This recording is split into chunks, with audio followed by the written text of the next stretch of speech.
In this video, I will create a customization in the platform in order to make it easier to create reports and performance analytics widgets indicators. I'm in a project, part of the PPM suite, and what we have in the projects is project baselines. Here you see them in a related list. And the scenario is that you only want to report on the values that are in the latest added or updated baseline. So in this example, I have created a sort of a dummy field, important date, and I only am interested to report on the important date of the last updated baseline. So normally you could try to achieve something with scripting or database view or whatever. What I will do, I will add a field to the table that will contain a reference to the active baseline. So to do that, I go to the table and I add a new column. It will be of type reference and the name will be active baseline. I will make it read only and I save it. The table of course must be defined. Now I should be able to save it.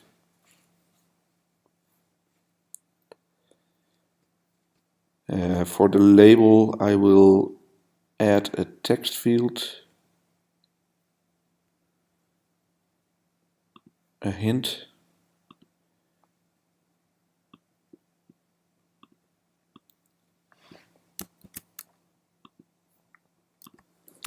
This is the hint I am adding.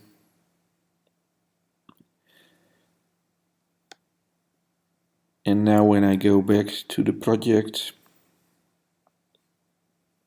this field is added. I would recommend to move it, or maybe you don't want to show it on the form, but maybe here would be an appropriate place to put that field. What I need to do now is I will go to a baseline and we need a business rule on this table. And here you see I have already created this business rule.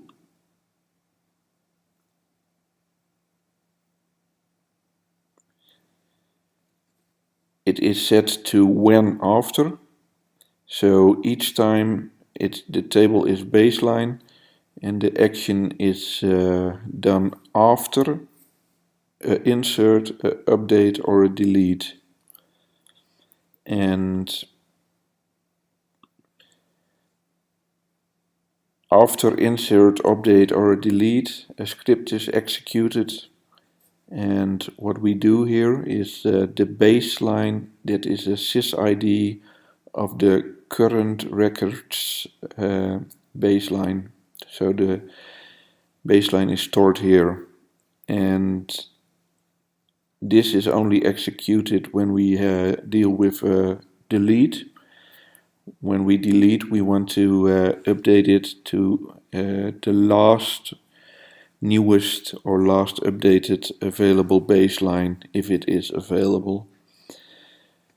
After that, we do a glide record query to the PM project. We get the parent, the top task of that baseline, and we set the value of the just created field active baseline to be the sysid of this baseline or the last updated in case of delete. And then we do an update.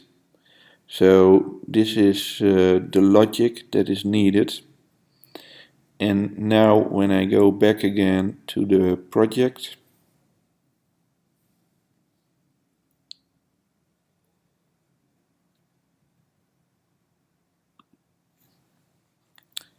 Here you see the active baseline is still empty. Now when I would create a new baseline, let's say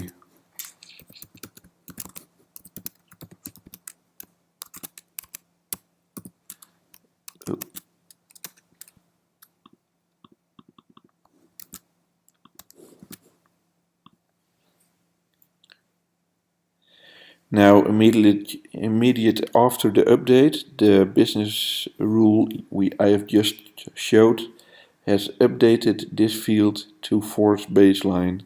So that is why the field itself is read-only. We only want it to be updated by the script and not manual. And if I delete this one again, the same business rule,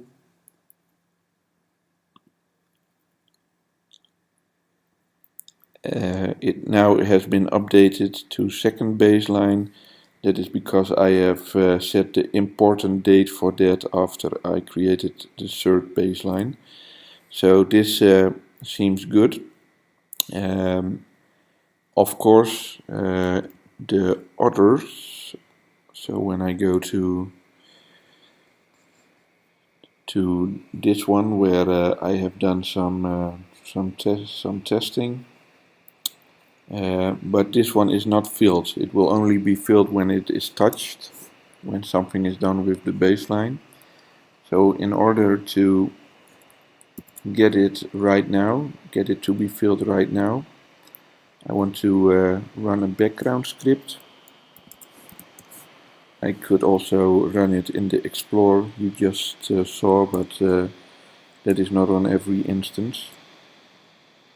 So here I open a background script, and now it is still empty. And this script will loop over all the baselines and set every project to the correct reference.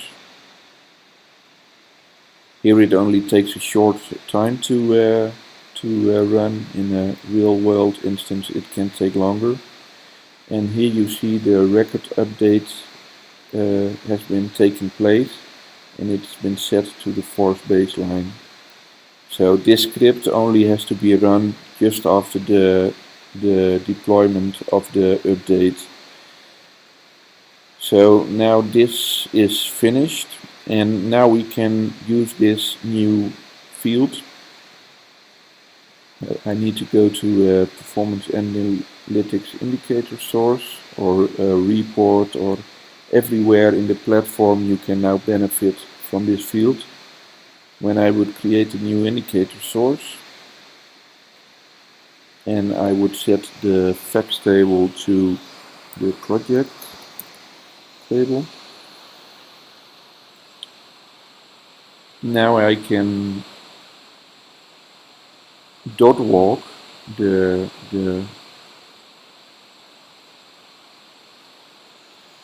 dot walking is I think it's the well-known concept within the ServiceNow platform that can now be utilized. So here can I set my filter to important date. Let's make it on or before today.